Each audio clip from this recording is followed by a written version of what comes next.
A month ago, we crossed the Rhine. I don't think that many of us who were in that crossing imagined that a month later we would still be fighting hard on the Elbe, many hundreds of miles to the east. Who would have imagined that the Nazis would force the German nation into what amounts to mass suicide? But standing here in the Nazi party meeting place in the little town of Buchholz, just south of Hamburg, you can easily see why the Nazis are acting as they are. If ever there was a nursery of fanaticism, here it is. This, to give it its official title, is the Hall of Honor of the National Socialist Party of the district of East Hanover. It's the most fantastic place I've entered for a long time. It's a modern building of neat red brick, standing back from the road in the middle of a small garden, and it's not large, it's about the size of a village hall. But the extraordinary thing about it is that it's not the normal party meeting place. Rather, the whole thing has an almost blasphemous resemblance to a small church or a chapel.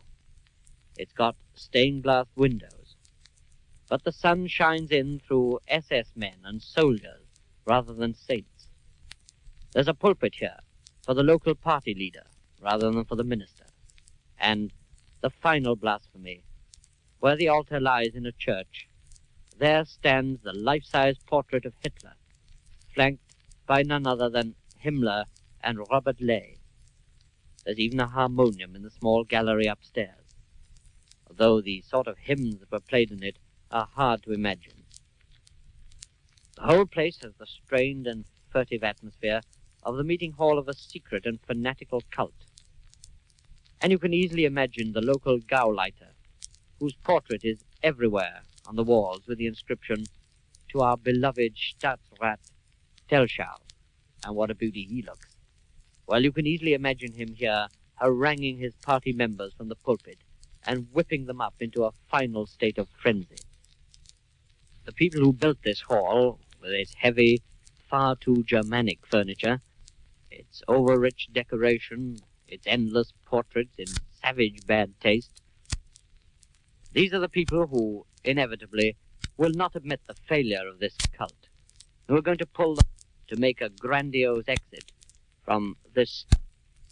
They've even got music for it already. Rummaging about in the basement, wheels of National Socialists, and with a gramophone slightly dusty from our shelling, all ready to play them on. Heavy, tramping, jackboot music it is.